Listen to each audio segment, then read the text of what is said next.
Hare Ram, Hare Hare Krishna Ram, Krishna Hare Hare Hare Ram Ram Hare Ram Krishna, Hare Hare Krishna Krishna Hare Hare Krishna Hare, Krishna Krishna Hare Hare Hare Hare Ram, Ram Ram Ram Hare Hare Hare. Hare.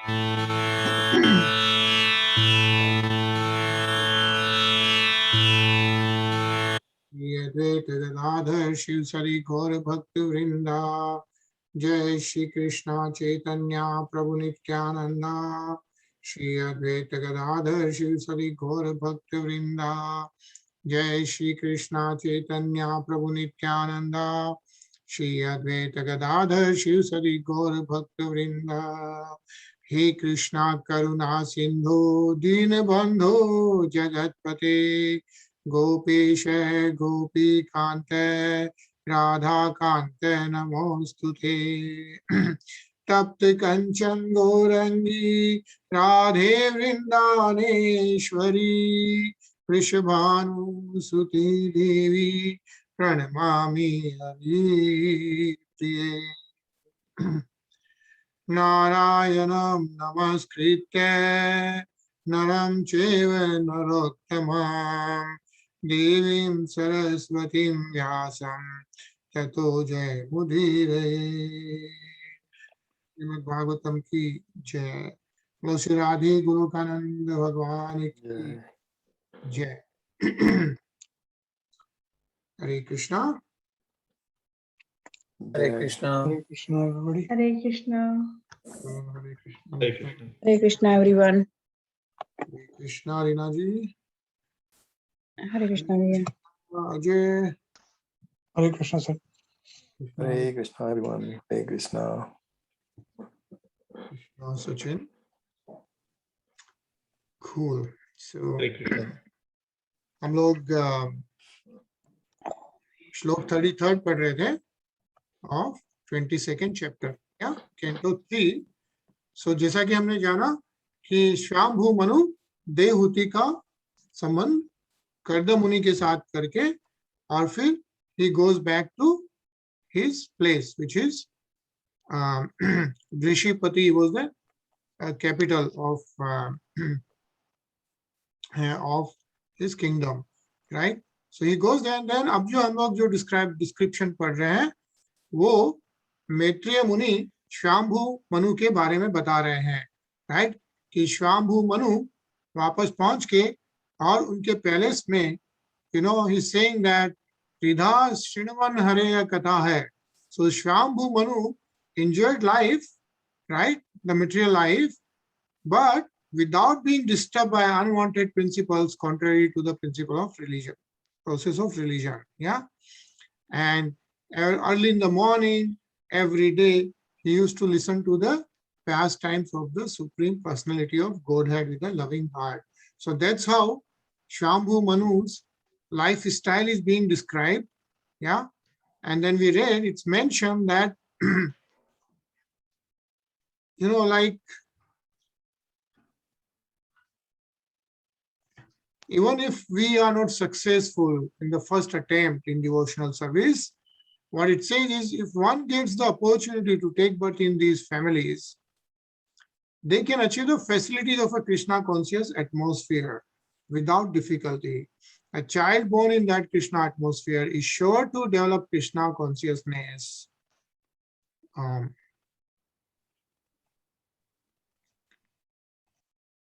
The perfection which he failed to attain in his life is again offered in this life, and he can make himself perfect without fail. So even if you take the rebirth, at least it happens in a Krishna consciousness family, and then we can continue our journey of Bhakti Yoga is what is being mentioned. So we'll start with Shlok 34. Anilji. Ji. Nishratam yoga mayasu munim swayambhuvam manum yada branshetum bhoga nashekar bhagavat param. Thus Swayambhuva Manu was a saintly king. Although absorbed in material happiness, he was not dragged to the lowest grade of life, for he always enjoyed his material happiness in a Krishna conscious atmosphere. Hare Krishna. So Shambhu Manu was a saintly king is what is being mentioned. It says Yoga Mayasu Munim Shambhuvan Manum, says here Bhagvat Param. Yeah, always in Krishna consciousness. Actually, nice purpose. So let's read this. Ajay? Sure. The kingly happiness of material enjoyment generally drags one to the lowest grade of life, namely degradation to animal life because of unrestricted sense enjoyment. But Shambhu Manu was considered as good as saintly sage because the atmosphere created in his kingdom and home was completely Krishna conscious. The case is similar with the conditioned souls in general. They have come into this material life for sense gratification, but if they are able to create a Krishna conscious atmosphere as depicted here or as prescribed in revealed scriptures by temple worship and household deity worship, then in spite of their material enjoyment, they can make advancements in pure Krishna consciousness without a doubt. Hare Krishna. Hare Krishna. Yeah, so the important part is making advancement in pure Krishna consciousness. And how do we make that advancement? How can we make advancement in Krishna consciousness? Like what do we need to do? Chanting, Chanting, worship. Chanting, worship, reading Srimad Bhagavatam, yeah. Katha, Kirtan. So, Shravanam, Kirtanam, Shmaranam, right? So, it's very nice. Tarun? At the present moment, modern civilization is too much attached to the material way of life or sense gratification. Therefore, the Krishna consciousness movement can give the people in general the best opportunity to utilize their human life in the midst of material enjoyment.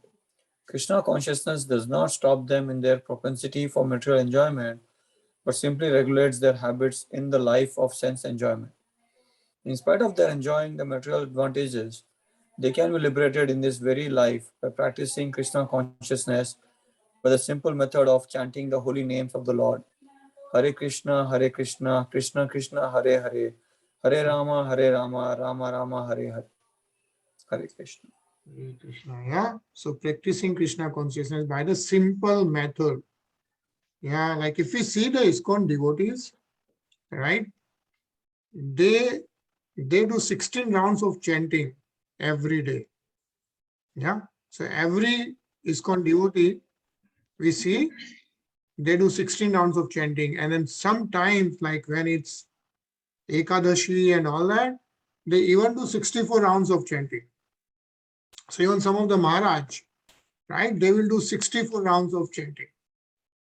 So, at least we do one round of chanting, right, before we start Srimad Bhagavatam, and then we can do more rounds of chanting. And this is Kartik month. We have Rasiksham Prabhuji, Hare Krishna.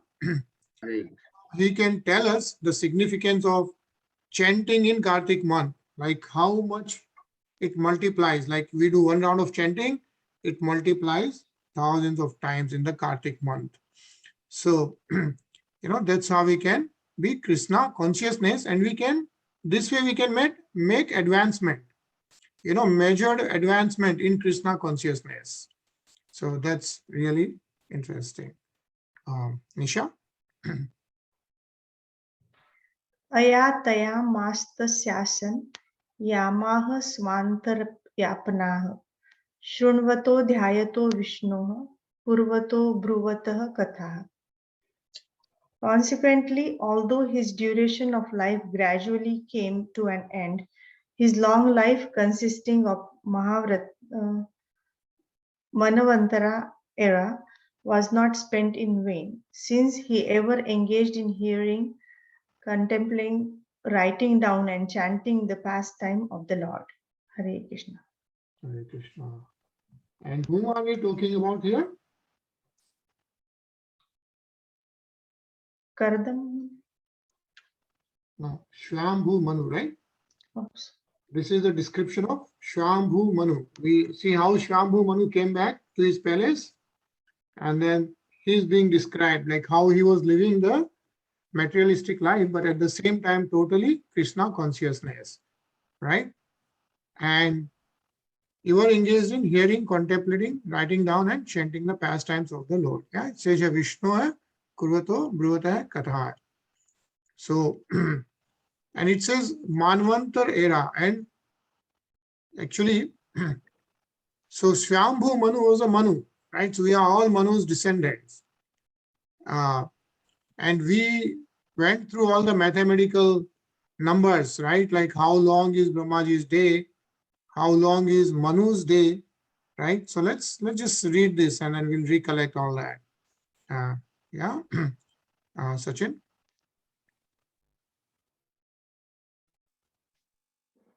It is stated that his life was very long, 71 yugas. One yuga is completed in 4.32 million years. 71 of such yugas is the duration of the life of a Manu.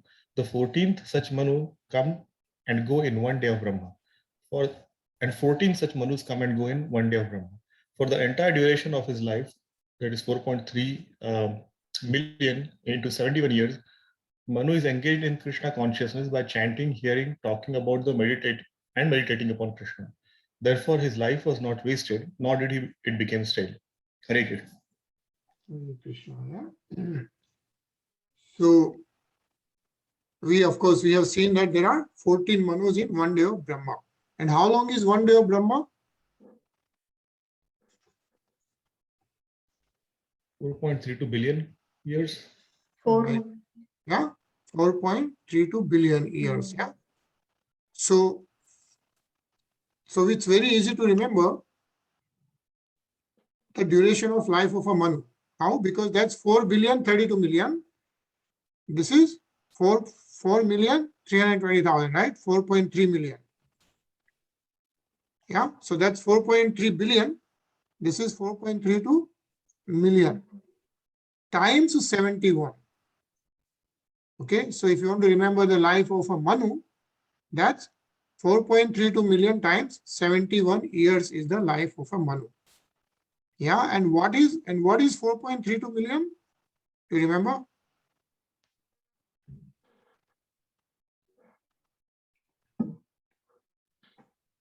That's one yuga. It's a total 4 yug. 4 yug is Correct. 4.32 million years. Yeah. So that is the total of all the 4 yugas. And what are the 4 yugas? Satyug, Treta, So- Dwapar, and Kaliyug. Dwapar Yuga. So Correct. Yeah. So Kaliyug, and Kaliyug, how long is Kaliyug?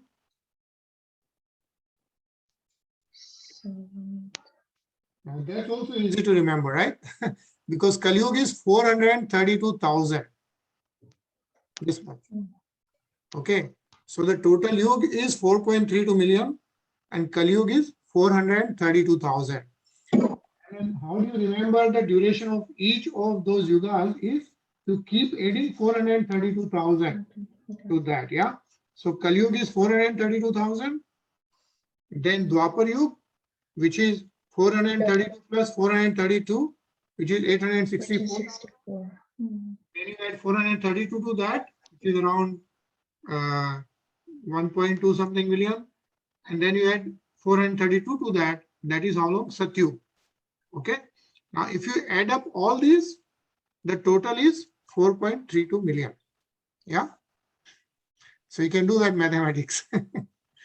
Comes to that. And then if you multiply that by 71 years, that is how long a Manu's life is.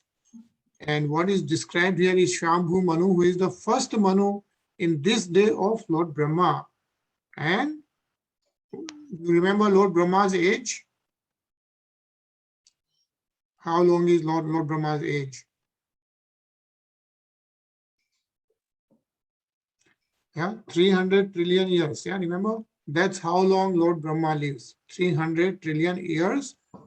And in this yuga of Lord Brahma, half of Brahmaji's age is over, like 150 trillion is done. And the 150 trillion is remaining in Lord Brahma's this thing, right? And we are the descendants of seventh Manu right now. Seventh Manu, who is the Vivasvat Manu. Yeah.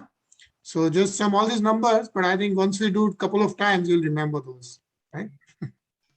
So, Jyoti.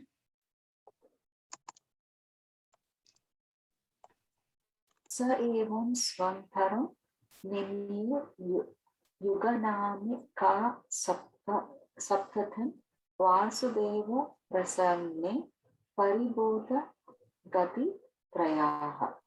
He passed this time which lasted 71 cycles of the 4 ages, 71 times 4,320,000 years, always thinking of Vasudeva and always engaged in matters regarding Vasudeva. Thus, he transcended the 3 destinations. Hare Krishna. Hare Krishna. Yeah, so for 71 times 4.3 million Vasudev Prasangena. That's how Swayambhu Manu's lifestyle was. Yeah, always thinking of Vasudeva, Lord Shri Krishna, who is the supreme personality of Godhead. Yeah, and by doing that, what happens is transcendented the 3 destinations. Yeah, and it's nicely described in this purport actually. So it's a long purport, but let's read this. Yeah, Tarun. The 3 destinations are meant for persons who are under the control of the 3 modes of material nature. These destinations are sometimes described as the awakened, dreaming, and unconscious stages. In Bhagavad Gita, the 3 destinations are described as the destinations of persons in the modes of goodness, passion, and ignorance. It is stated in the Gita that those who are in the mode of goodness are promoted to better living conditions in higher planets, and those who are in the mode of passion remain within this material world on the earth or on heavenly planets, but those who are in the mode of ignorance are degraded to an animal life on planets where life is lower than human. Hare Krishna. Hare Krishna. Yeah, as we know, there are 14 loks, and then accordingly, everyone is promoted or demoted to different loks. Yeah, Sachin. But one who is Krishna conscious is above these 3 modes of material nature. It is stated in Bhagavad Gita that anyone who engages in devotional service to the Lord automatically becomes transcendental to the 3 destinations of material nature and is situated in the Brahma Bhuta or self-realized stage. Although Swayambhuva Manu, the ruler of this material world, appeared to be absorbed in material happiness, he was neither in the mode of goodness nor in the mode of passion or ignorance, but in the transcendental stage. Hare Krishna. Swayambhu Manu was always in the transcendental stage, always Krishna conscious. Ajay. Therefore, one who fully engages in devotional service is always liberated. Bilva Mangala Thakur, a great devotee of the Lord, stated, "If I have unflinching devotion to the lotus feet of Krishna, then Mother Liberation is always engaged in my service. The complete perfection of material enjoyment, religion, and economic development is at my command. People are after dharma, earth, calm, and moksha. Generally, they perform religious activities to achieve some material gain, and they engage in material activity for sense gratification." Hare Krishna. Hare Krishna. Jyoti.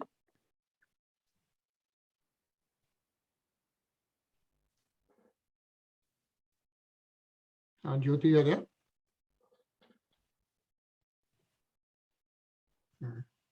Okay, Rinaji. After being frustrated in material sense gratification, one wants to be liberated and become one with absolute truth. These 4 principles form the transcendental path for the less intelligent. Those who are actually intelligent engage in Krishna consciousness, not caring for these 4 principles of the transcendental method. They at once elevate themselves to the transcendental platform, which is above liberation. Liberation is not a very great achievement for a devotee, to say nothing of the result of ritualistic performances in religion, economic development, or the materialistic life of sense gratification. Devotees do not care for these. They are situated always on the transcendental platform of the Brahmabhut stage of self-realization. Hare Krishna. Devotees always are engaged in Krishna consciousness. Anilji?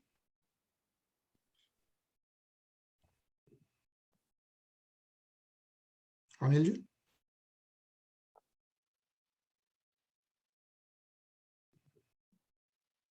Anilji, can you hear me? जी हाँ। शारीरा मानसा दिव्या वैयासे ये च मानुषाः भौतिकाश्च कथं क्लेशा बाधन्ते हरिसंश्रयम्. Therefore, O Vidur, how can persons completely under the shelter of Lord Krishna in devotional service be put into miseries pertaining to the body, the mind, nature, and other men and living creatures? Hare Krishna. Hare Krishna. Yeah. So Maitreya Muni is now telling Mahatma Vidur that he described Shambhu Manu and then saying like Hari Sansrayama, like people who are totally dedicated to Lord Krishna, right? They cannot be put into the miseries because they are beyond that. Yeah, that's what it mentions here. Tarun? Every living entity within this material world is always afflicted by some kind of miseries, pertaining either to the body, the mind, or natural disturbances. Distresses due to cold in winter and severe heat in summer always inflict miseries on the living entities in this material world. But one who has completely taken shelter of the lotus feet of the Lord in Krishna consciousness is in the transcendental stage. He is not disturbed by any miseries, either due to the body, the mind, or natural disturbances of summer and winter. He is transcendental to all these miseries. Hare Krishna. Hare Krishna, right? So all those things happen, but he is not disturbed by those people who get totally dedicated in Krishna consciousness. Yeah. Reena ji? यह पृष्ठ मुनिभिः प्राह धर्मान्नना विदा अंशुवान् नृणां वर्णाश्रमाणां च सर्वभूतहितः सदा. In reply to questions asked by certain sages, he, Swayambhu Manu, out of compassion for all living entities, taught the diverse sacred duties of men in general and the different varnas and ashramas.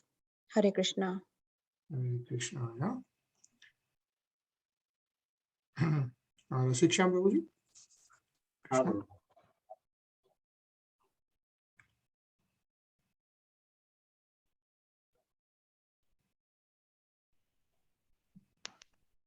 एतत् आदिराजस्य मनोचरितम् अद्भुतं वर्णितं वर्णनीयस्य तद्पत्योदयं शृणु. I have spoken to you of the wonderful character of Swayambhu Manu, the original king whose reputation is worthy of description. Please hear as I speak of the flourishing of his daughter Devahuti. Hare Krishna. Hare Krishna, yeah. So who is saying this? So Maitreya Muni is telling Mahatma Vidur that I have spoken to you about Shambhu Manu, and then now next I am going to talk about his daughter Dehuti, which we just read, got married to Kardam Muni. Yeah, so that's what we are going to read next. Then this ends the Bhakti Vedanta purpose of the third canto, 22nd chapter of the Srimad Bhagavatam, entitled The Marriage of Kardam Muni and Dehuti. Bolo Srimad Bhagavatam ki Jai. Jai. completed 22nd chapter, which is so nice. Jai. So slowly and slowly we are progressing. That's nice. I think we are going to pause here since it's Kartik month. We are going to hear Damodar Ashtakam. Before that, Rasiksham Prabhu, if you want to say anything. Yeah, I want to tell some short story about Kartik month. How glorious this month is. Padma Purana में मैंने एक story पढ़ा था कि भगवान विष्णु के मंदिर में ये कार्तिक महीने का क्या महत्व है। छोटे से इस स्टोरी से पता चलेगा। भगवान विष्णु के मंदिर में क्या हुआ, लोग कार्तिक महीने में दीपदान का बहुत बड़ा महत्व है।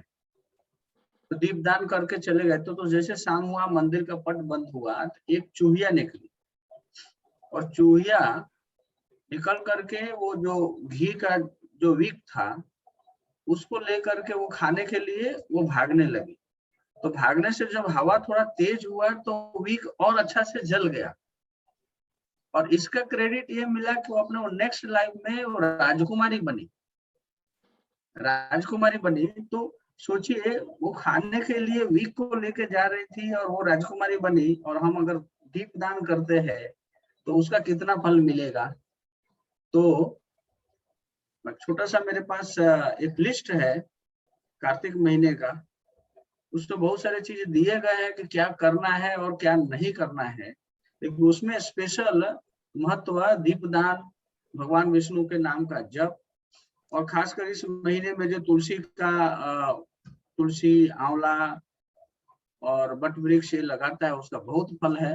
तो हमको इस महीने में अनंत गुना फल मिलता है। इसलिए जप साधना जो भी है हमको ज्यादा करना चाहिए।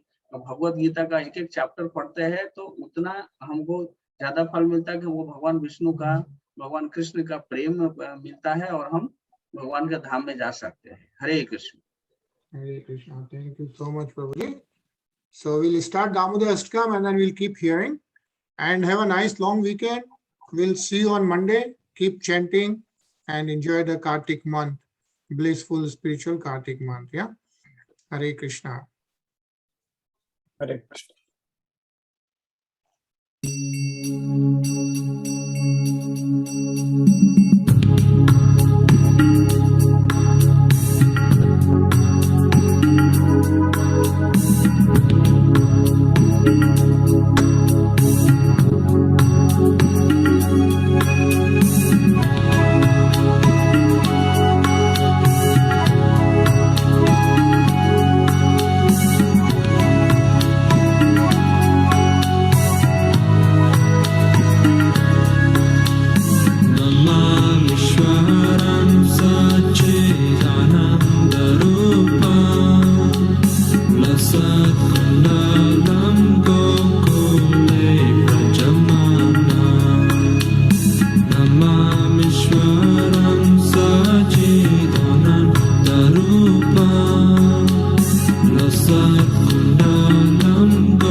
Yashoda Loka